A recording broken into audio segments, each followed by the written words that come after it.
What up, yo? It's Quincy from That Good Shit. I'm here at Loudmouth with. AKAI Solo. I'm from Brooklyn, New York. And that's where we are. We're in Bed-Stuy, Brooklyn. Shout out that good shit. Shout out Loudmouth. Shout out Rap. And shout out bowel movements. And shout out your moms. Yo, shout out your moms. It's Mother's Day tomorrow. Yeah. How are you feeling? I'm feeling pretty good. You know, we just had a really long conversation about video games earlier. You know, it was really fun. Talked about first-person shooters that we played throughout our life. You know, different third-person. You know, the difference between them. My favorite part was Ghost of Tsushima, though. You know, the Ghost of Tsushima versus the sequel we got coming out, a.k.a. Ghost of Movie 2. Factual. Yeah, everything is all about immersion. Everything is all about making sure the experience is rewarding. And everything is making sure that your enjoyment isn't compromised by the technical pursuit of the game's function. If you can find some enjoyment while that happens, it's tight. Video games are so much fun, you know, and I have so much fun playing them, you know, and like Ghost of Tsushima is definitely like up there with like one of my favorite ones, and like I feel most immersed in that one for sure. Recently, of like most recent games, that's like definitely the most immersed. So I'm like super hyped for the sequel. You know, what is like your favorite thing to do in Ghost of Tsushima? The duels, well, like when you go off to like the remote parts of the map and you kind of like challenge Totally. the elite Yeah, samurai the dudes, samurai like, who yeah, like are so. just like out there waiting for you to kill them. And then it's like you get a move. There's like a setup of things that you do, and then you get the lightning, Yep. the lightning bolt. Yep. So I had that, and I felt like the one, but yeah. Absolutely, absolutely.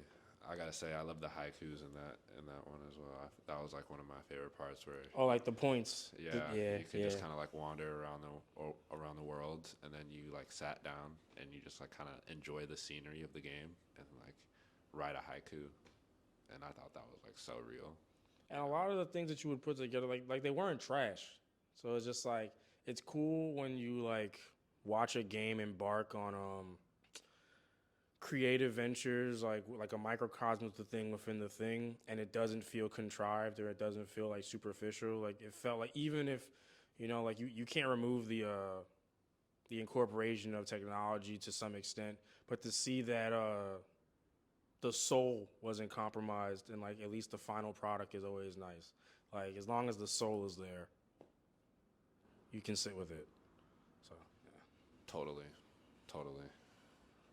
What music have you been listening to recently? Um, RX Papi. Um, what else? Eem Triplin. Cash. Um, Billy Woods. Um,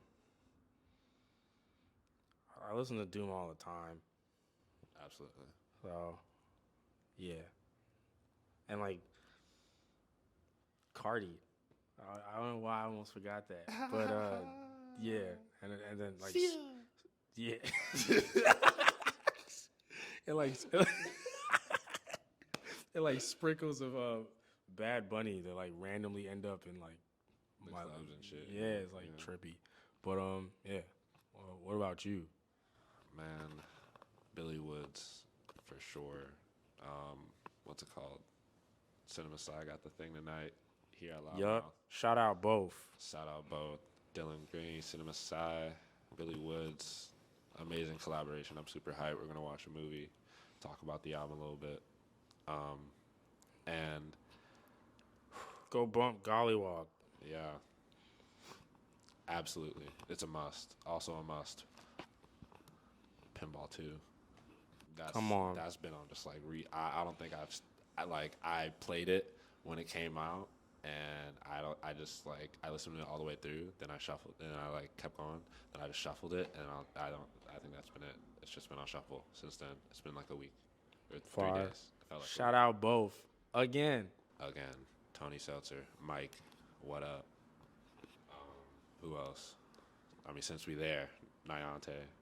Right. You know, that's just raps, beautiful raps every single day, and I feel like everyone can appreciate something like that. You know. No, yeah, it's just like what I was talking about earlier with the soul not being compromised. It's just like it's really easy with music, for I mean art in general, I guess. It's like people will always be rigid on their preferences, and that's cool because I guess certain aspects of that like validate your individuality. But like at the same time, it's like when you meet something authentic and like very easily individual, it's like even if it's not for you, even if there are nuances that you feel like might fly over your head, like you can just admit like, oh, this is a beautiful painting. Like, oh, this is a good sandwich. Like outside of like where it meets you on like a mental or cultural or psychological aspect, it's like when you come across things that are good quality, it's like you will appreciate and respect good quality. And it's just like, niggas got their foot on the neck right now. There's a lot of good stuff coming out. So it's just like, Facts. it don't really matter. Like, whether you a backpack nigga, whether you wear the berets or anything like that, it's just like, there's no hip hop is dead discourse. Like, hopefully, I feel like cognitively we've evolved past such a trite like route, and it's just like things are We're way taking. past that. The thing is not monolithic. It's very fluid, and it's like it's sprouting a lot of different like appendages, and it's like it's learning different modes of expression. And it's so much fun, Bro. and it's so much fun. Like you just like you make so many friends, and it's like you make so many friends, and then you get to see your friends perform for your other friends, or with your other friends, all in different places. It's like a really communal feeling, especially when we go to the festivals, especially when like even other people have shows in like New York, Manhattan, Brooklyn. It's just like you see heads from the same places like follow each other to the same events because we're all hip to the same things, and it's like it makes it fun.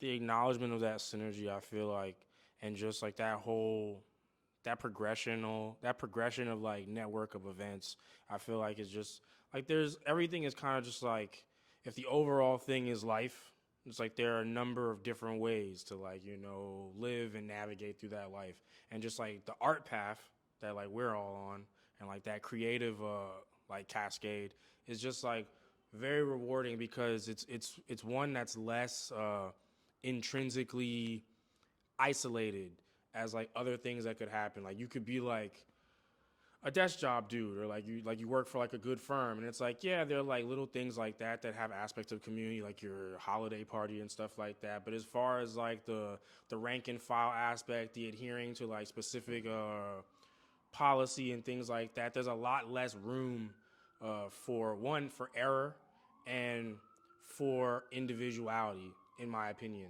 And it's like we're blessed enough to navigate a way of life, or to see life in a way and choose to want to live it in that way, in a method that doesn't compromise those things. And like individuality and authenticity, I feel like, are two of the most essential spices in a fulfilling life.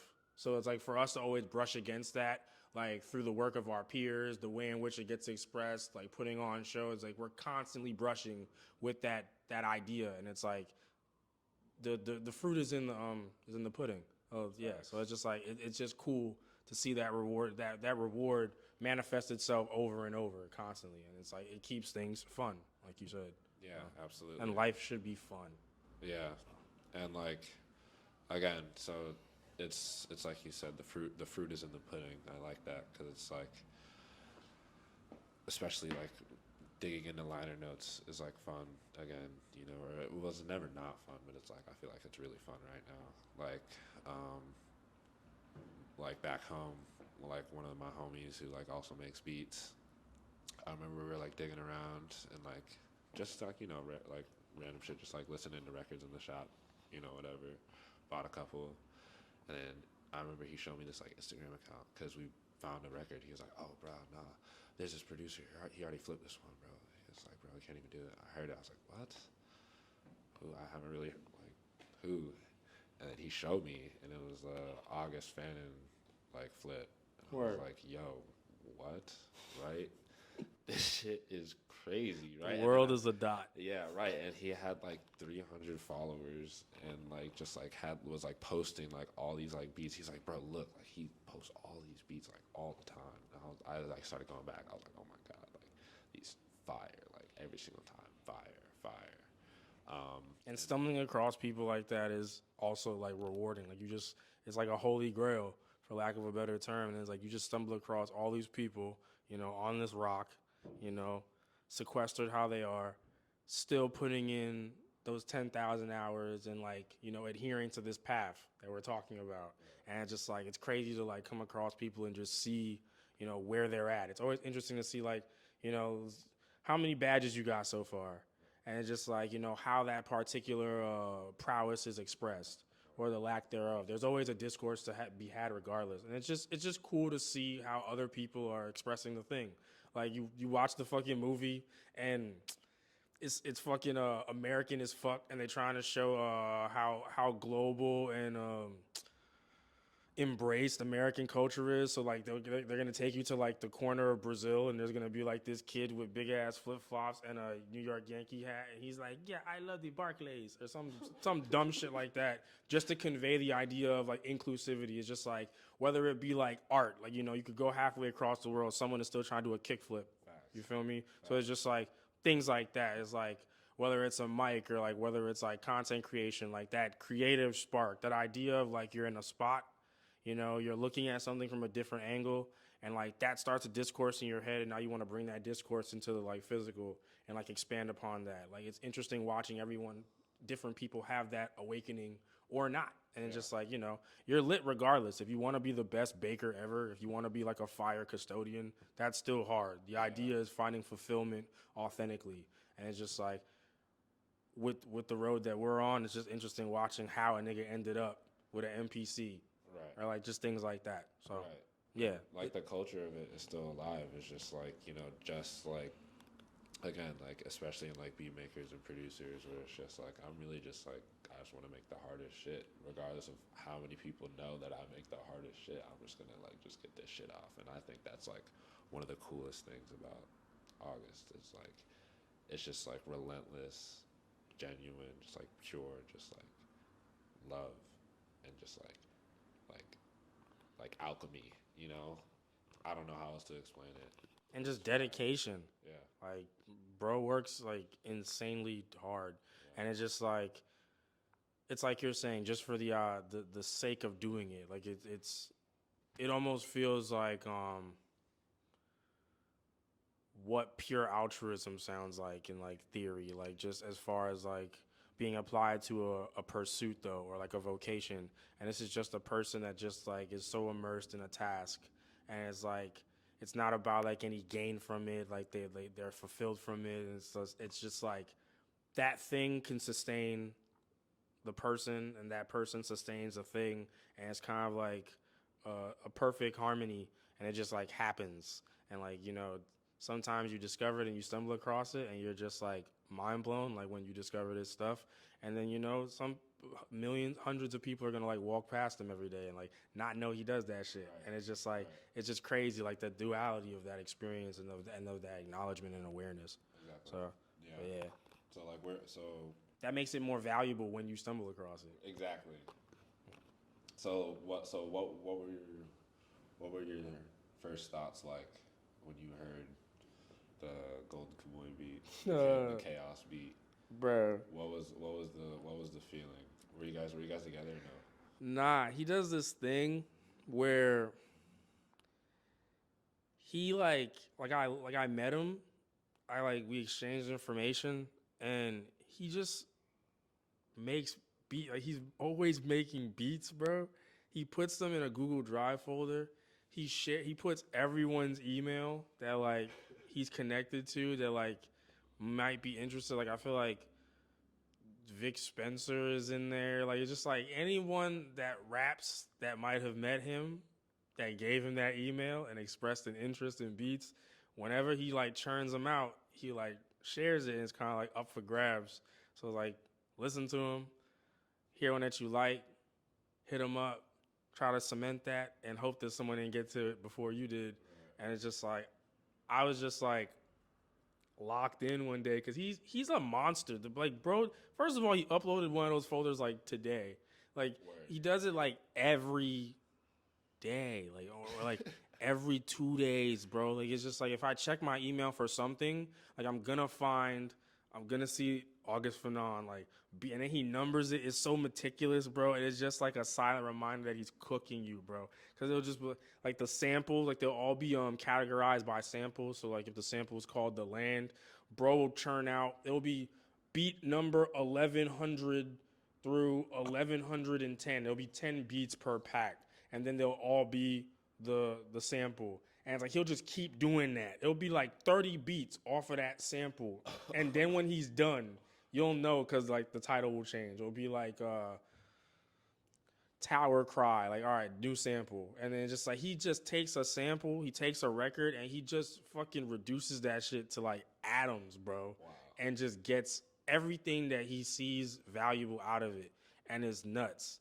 And it's just like, yeah. So I mean, I was going through those folders, and they all just started jumping out. They're like I have some other things that are on the next thing that I'm gonna drop that I found the same way, and it's kind of like they're all never really too close together. Like sometimes, like out of 10, like one will jump at me, but it's like every time that one came out, it was just like absurd to me. I was like, nah, I need this beat, like whatever, like it got like whatever I need to do to get this beat, like we gotta have a conversation. Like it's just like nah, like yeah. So it's just like just in general, and it's just he's really good at that. Like he's just good in general, but like there's people that like I don't want to say like don't miss, but it's like going back to what I was talking about earlier with like quality. Like even if I can't rap on it or if I don't see myself rapping on it, that doesn't take away from my ability to appreciate like, all right, word, this is like a fire composition right here. Like what I'm hearing is solid. Like I don't need to be on everything for it to be fire.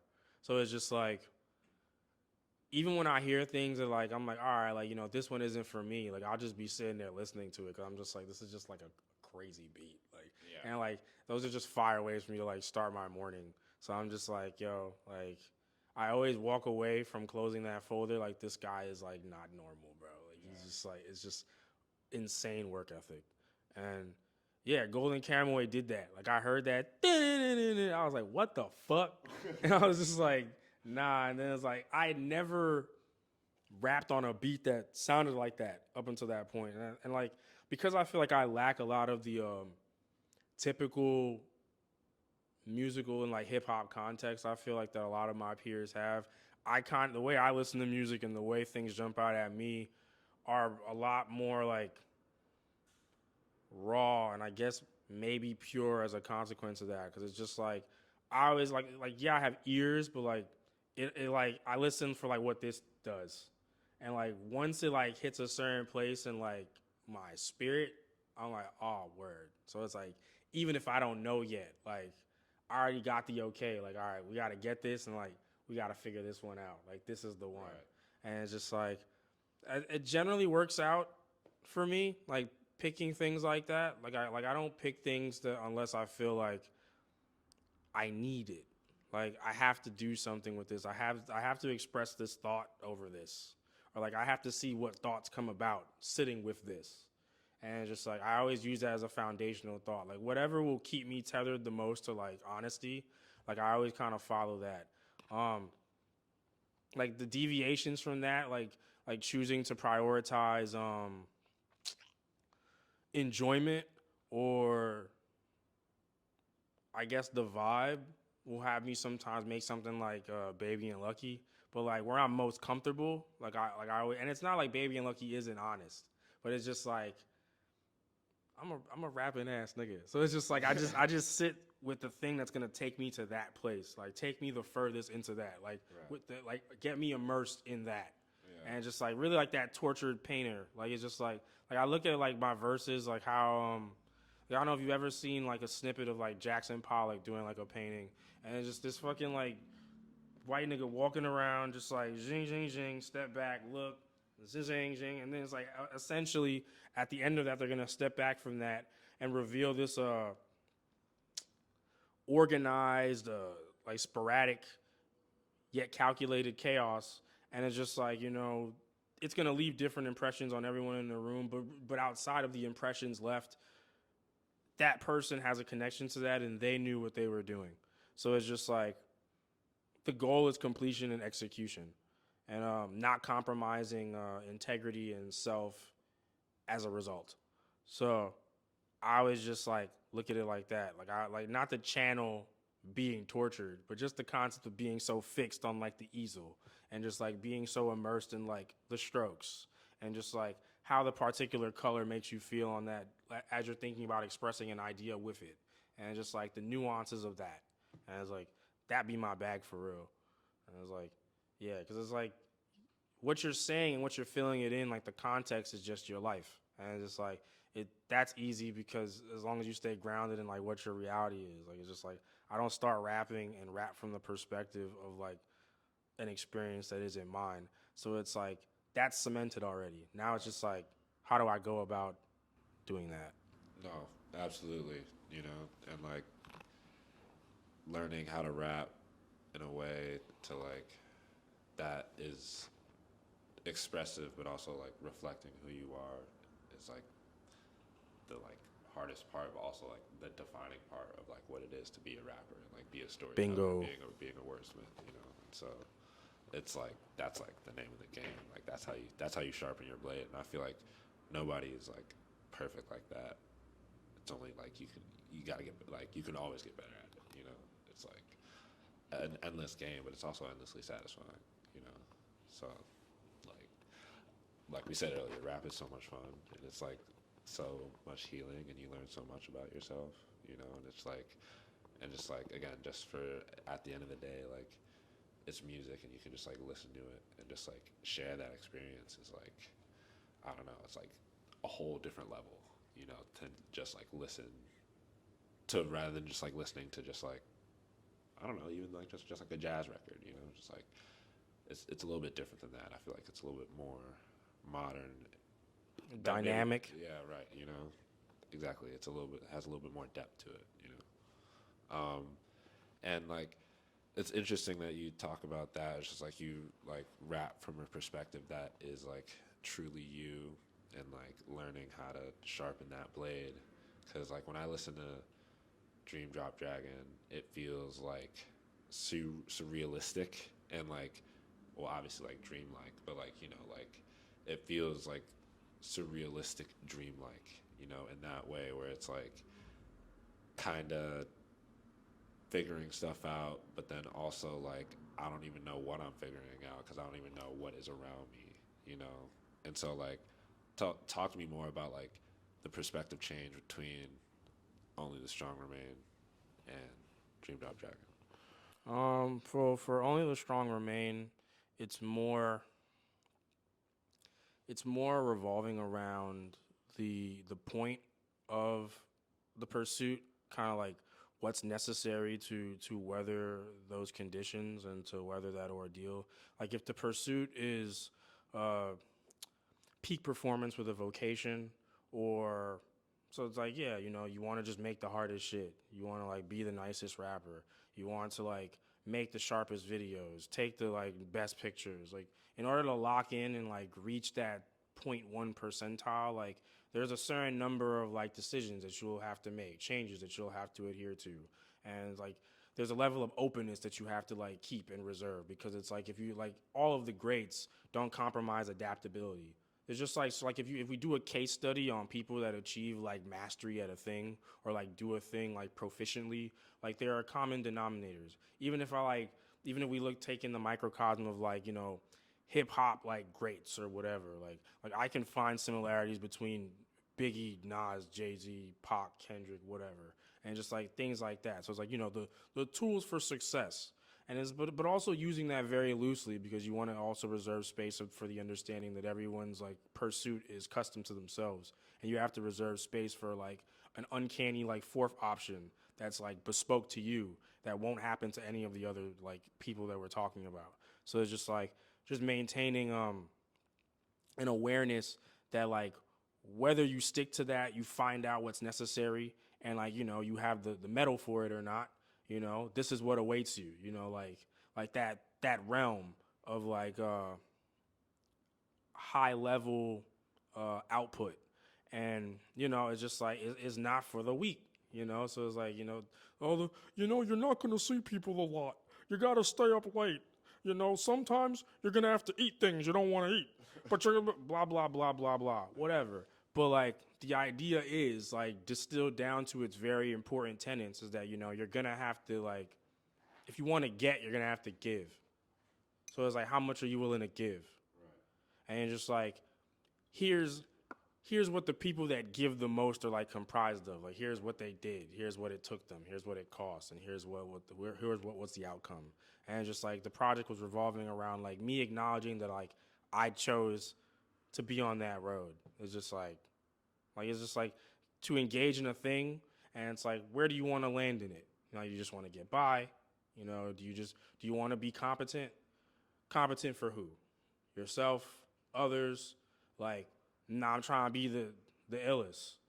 Like whatever, and it's just like and there's nothing wrong with either one. Like the point while you're doing that thing is that you're happy while you're doing it. It's like don't try to be the nicest, and that shit is agonizing for you. Like if you just cool, clocking in every day, right. Do what you're cool with. Do like yes, we want to challenge like our comfortability like as a species and like on an individual level for growth and to like preserve the whole idea of like humanity, but also at the same time it's like life is a bumpy ride, and it's like it's gonna bump regardless. So you want to try to find some sort of proximity to like some sort of reprieve from that. Right. And it's like you don't have to drive yourself into the ground unless that's what you set yourself to do. Right. So it's like just to be aware of your options and to be resolute in which decision you make. The project that was like about that. And Dream Drop kind of like strays away from that pursuit and like sits with the individual for a moment. And it's like it's an interesting thing, and it was like a challenging thing to kind of try and play with because like I'm playing with the concept of individuality, and I generally do that a lot in my music in general. So it was a risk like conceptually to juggle with a thing and kind of like manipulate a realm that I kind of already inhabit. Like I was approaching the concept of the individuality and their plight from a different angle. And I was trying to expose things that I feel like I didn't really talk about in those particular ways up until that point. And more so in Dream Drop Dragon, it's just like the what happens when the individual is navigating a space, and it's like what takes them away from that pursuit are all of these individual obstacles, like aspects of like your personal life, like the things that happen before you even make that decision. It's like whether you're trying to navigate a 9 to 5, whether you're trying to search for like stimuli to like stay on that path, like all the things that happen when the person is not immersed in the activity. Right. Things that happen like outside of that. Like, there's 100 things that you do before you get up there and you do your set.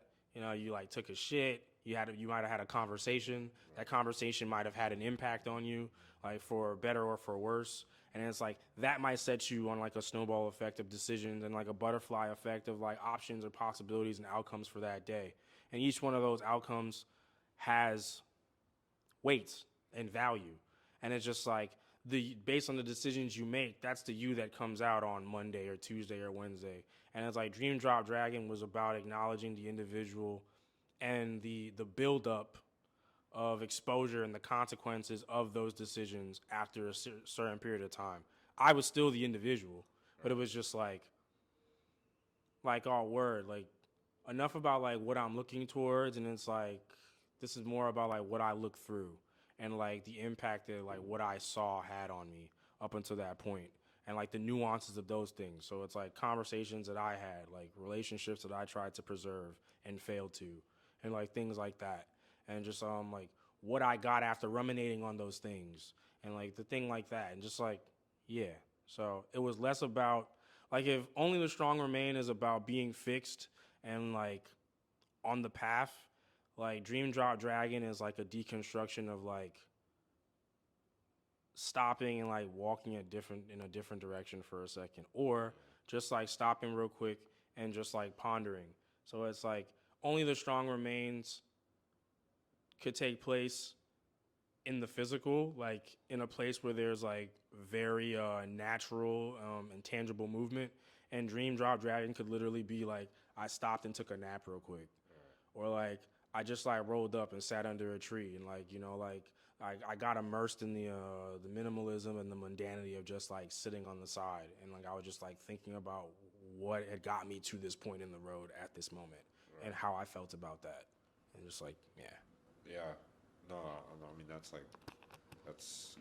crazy to always think about, and it's just like always think about your past actions and like how they affect the future, but then like also how they inform the present. It's just kind of like it feels like living in three different realms sometimes, where it's just like navigating all three and like relying on all three, but also like trying to enjoy the moment. It's like that's like basically the hardest part. nah, yeah, it's like not letting the overthinking compromise the amount of necessary thoughts you need for like this right here. Yeah. It's heavy thoughts, bro. I don't know. I mean, I feel like I am like tragically an overthinker just like by nature. So like it just be like that. I feel like, there be a lot going on, like micro and macro. So I feel like the most I could do is like I'm gonna have tons of time to like shirk it and shy away from it, but I should dedicate some time to like really like stare at it and just like figure out like is there anything of value here? Where do we go from here? I feel like it's always necessary to give that some thought. Like where are we going? Where are we going from here? Is there any value in that direction? Is there more value in changing course? Why? I'm a huge why person. It's just like why like it's important to do, but it's almost more important to like do with purpose and intention, and like to just not make sure what's done is whimsical. And like I kind of just have that as like a foundational thought in anything that I do in general, because like I feel like for me and like where I'm at as a person, like Daniel, I just like it has to have intention for me to feel like I did something, like that I didn't just like waste my brain cells, that I didn't just like exert energy, that I didn't just come into a space, into like a capacity of a pool of thought and like detract from it. Like I just feel like it's really necessary to always add to the thing. Like if we're building a world and like you're gonna build the roof, I should at least have the capacity to come add the walls or like start on some trees over there. Like just leave something that can be built upon and that is like useful. Like utility is cool to me. Like being able to be of use to people that are precious to me and like in spaces that I value, and just even if I don't value them, like it doesn't need anyone's individual respect or anything like that to justify why positivity should be poured into it. Like if potential exists there, that should be acknowledged, and it should just be like an intrinsic value or like natural like urge to do. Like how you should do right by others, you should naturally want to enhance and enrich the people and like spaces that you're in. Yeah. So totally. I try to do that with the tragedies of my life that I like turn into rap songs. That's real. That's real. I mean, it's kind of like the rap Aaron Yeager. That's hilarious. Fact. That's crazy. No, that's like, good. Isn't that dead on? No, that's potent. That's crazy. Yeah, but definitely not trying to go out like Aaron. No, not trying to go out like Aaron. He went out. He folded. He tweaked. Yeah, under the weight of the writer of the writer's room. Yeah, cooked. They couldn't cook by the plot. They couldn't see it through. They couldn't fry everyone. That's cool though. We know what should have happened. It was set up. It was kind of crazy. Like they were cooked, bro. Like it was just like on. They should have went the what? What's the guy from Naruto? He was also supposed to end the show. Sasuke? No. Madara? Yeah. Oh yeah. Maruo. Yeah, So they couldn't do it like that. They was like, yo, right, this yeah. guy is too perfect, bro. He's Aaron really should have went the smoking Maruo everything. way. Aaron should Yeah, have went the Maruo way. Also, nah. Maruo fully. Every time people do that in a show, like whenever the character is like, I always think about things like that, like how you can ponder on the progression of like a conflict or something in like a show or a piece of media based on like how the antagonist is being portrayed at a moment. Like, in the initial moment, they're introduced, they're like this enigmatic figure. Not a lot is known about them. You might not even fully see them yet. They pull up all cloaked and shit. Yeah. Someone, the protagonist, tries to apprehend them or interact with them. They just get like brushed to the side, quite literally thrown into a trash can, thrown through a wall, whatever. Oh no, what's going on? I don't understand. And it's like, yeah, whatever. You don't understand. And like, here's the weight of your ignorance. Then like 30 minutes into the film passes or the thing, they get context. We see a picture, we get a name. We get some backstory. Yeah. Now when they meet the second time, familiarity is applied. Now it's not so difficult. Then there's like a power up or like a great change or an acquisition of a thing that enhances their tenacity or their threat level. Smoke the protagonist again. More context, power up for the protagonist, progression for them. Third encounter, they smoke the enhanced antagonist. Then there's like one last Far Cry. They like turn into like this thing that's outside of their conventional dimensions. It's like really usually grotesque and over the top. Yeah. It's like their last attempt at trying to thwart the protagonist. Usually it's in the bag at this point. The protagonist is confident. Their friends is around them. The sun might be coming out. The music is starting. And the antagonists don't know that yet. The antagonists is still like, screw you, curse them, blah, blah, blah. That's what Aaron did when he did the whole rumbling shit. Once I saw bro just turn into a head with a spine, I was like, oh, you're hella vulnerable. You're not even talking anymore. It's like Aaron was outsmarting niggas for like the whole first half of that season. So it's like once that was given up and compromised from his pursuit, I was like, oh, they really about to pack bro up. Like the last scene in the Terminator movie where the dude is trying to get you and he's like, he can't hold his body together, but he's like, all right, bro, like we got like 5 minutes, the credits is coming. Like it's cooked for you, but there's the last 10 G's of the budget. So like go crazy. But like we know how this is gonna end. Like Spider-Man flips over the thing, the like, all right, we about to pack you up. Like it's a Spider-Man movie. Unfortunately. It's time. So it's just like things like that. It's just cool watching that stuff. Cause like going back to like when you made the Jaeger point, it's just like everything be cool until it immediately is not. And it's just like, it just be interesting thinking about what compels writers to make those decisions with their story. And it's just like, you thought you was cooking. Do you think you're the antagonist or the protagonist? Definitely like the protagonist, but like I'm not like a conventional one. I think about like I sit with morality and things like that a lot. Yeah, I'm big in my anti-hero bag. Like I'm not gonna like I'll get the cat out of the tree, but I'm not getting the cat out of the tree because getting cats out of trees like makes me feel good, or like the idea of being thanked for getting the cat makes me feel good. Like I'm just like I should get this cat. Or like I'm walking by and like I peep the cat. Like I feel like if you have the means and the ability to help, just help. I don't know. It's just like, oh, so. But we not joining the Avengers though. Nah.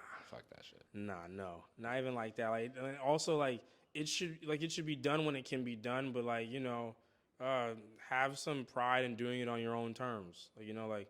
Don't turn yourself into anyone's dog unless, like, that's your bag. Yeah. So. Yeah. That's real. Yeah. So, I want to talk a little bit about this record that you picked out from Loudmouth. We got War, Life is So Strange.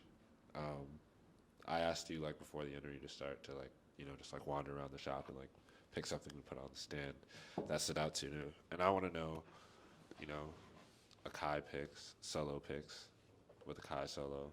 Why you picked War? Why you picked War? Life is So Strange. Yes, I just went purely off of the visual. Like I saw War first, and I resonated with it on like a conceptual level outside of like current events.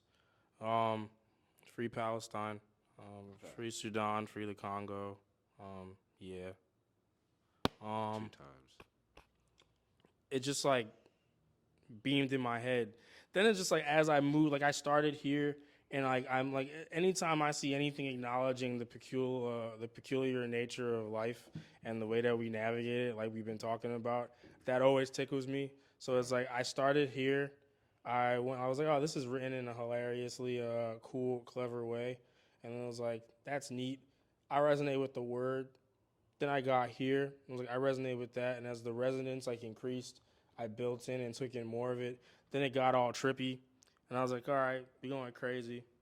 And then I peeped her shades, and it was just kind of like a full circle moment of this cover acknowledging or being like a signal boost of the constant uncomfortable capacity that kind of like hovers over life that we navigate to get to enjoyability. And it's just like the juxtaposition of like utter terror with like an attempt at a reprieve and like relaxing and like retreat from that and like the duality. And then it was kind of like the leaves and all of this kind of felt like it was interesting watching like an attempt at like separation from that. So just like the sun being here and that being like a quintessential aspect of like a moment to exhale, being like right across from like a moment to hold your breath, like just seeing a fucking crazy like nuclear warhead off in the distance. Like for all points and purposes, if she can even see that, she will probably be cooked in moments. Yeah. And just like playing with that. But I was just really attracted to like the cover. And with it conveying all of that, it still looks hella photoshoppy, like in collagey, and like I respected it because it looks like it got made hands on. That's real.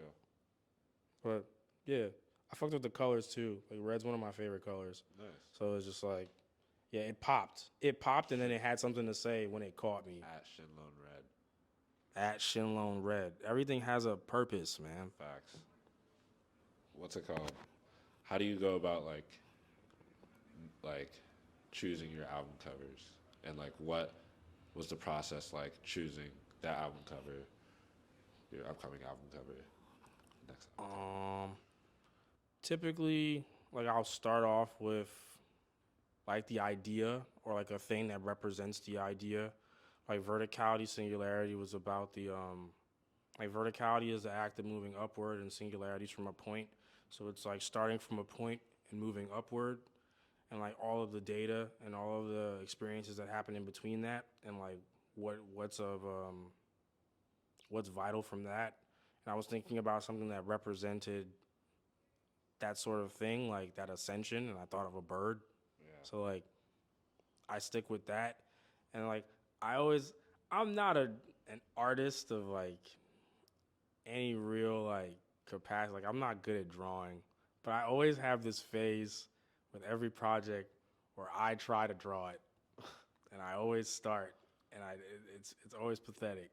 And it's like I'll try to draw this bird, and it doesn't look like a bird. It's like a stick figure bird, and like I try to like tweak it and like gas myself into thinking that this could be like abstract art. Yeah. No, and like, and I'm just like, get it. You just don't get yeah, I'm just like you don't get it. This is fire. So, 2 mil in the 2 mil in the MoMA. Oh God. Oh God. But it never sticks. It's like always really bad. So then I just think about people that I know that like make art, and like I feel like would have fun with the idea or the concept. Like I think about people and like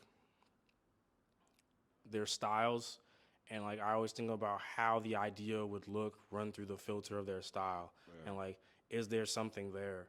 And then I just be like on the internet, like I'll just see something on Twitter or whatever, and I'll see somebody's art that I've never seen in my life, and I'll be like, this could be it. And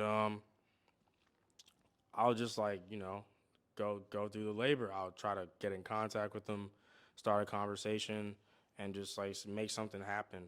But I always see like a stencil of what I want it to look like in my head first. Yeah. So it's like the cover for Verticality Singularity, the cover for Only the Strong Remain, those were I had that like idea. I wanted to have like a dragon involved. I wanted to be wearing a do-rag because at the time like I was wearing do-rags a lot. Right. I just like I'd cut my hair and it was just fresh. Like that was a accurate representation of like how I looked, Right. how I was navigating through the world at that moment.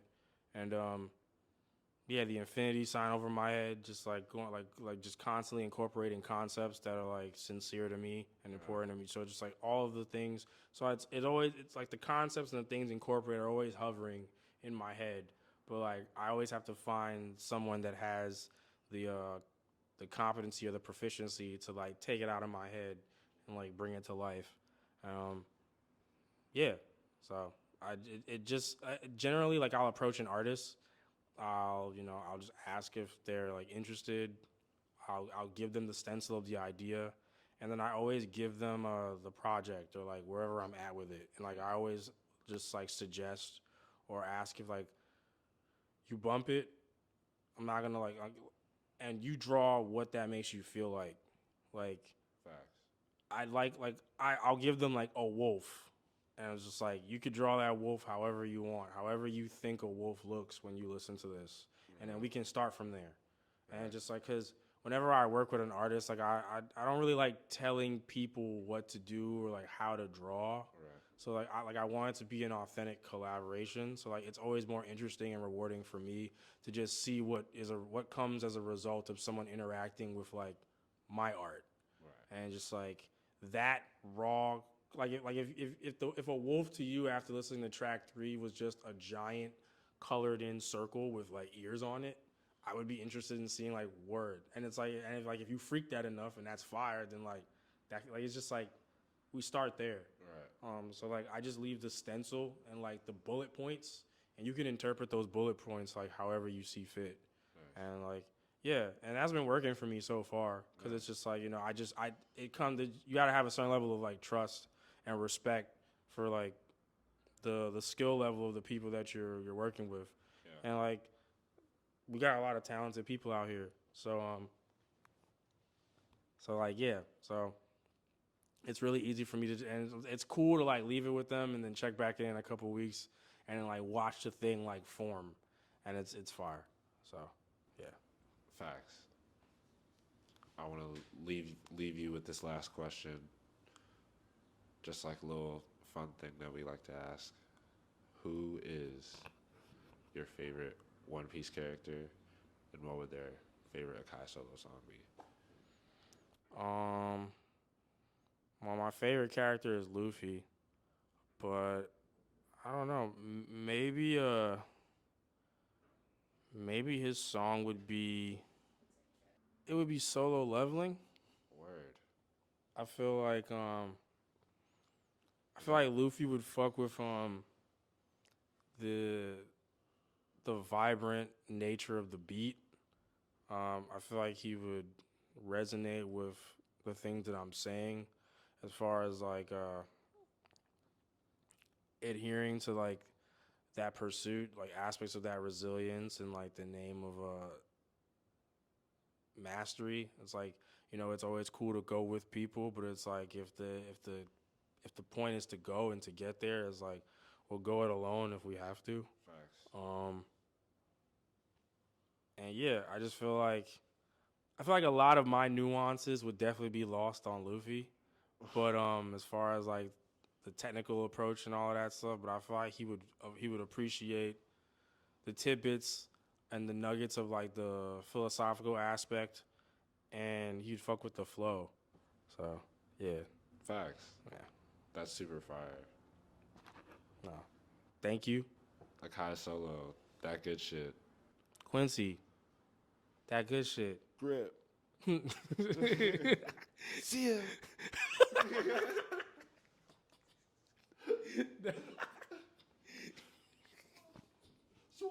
Swamp is a swamp. Swamp. Swamp. Swamp. Swamp. It's a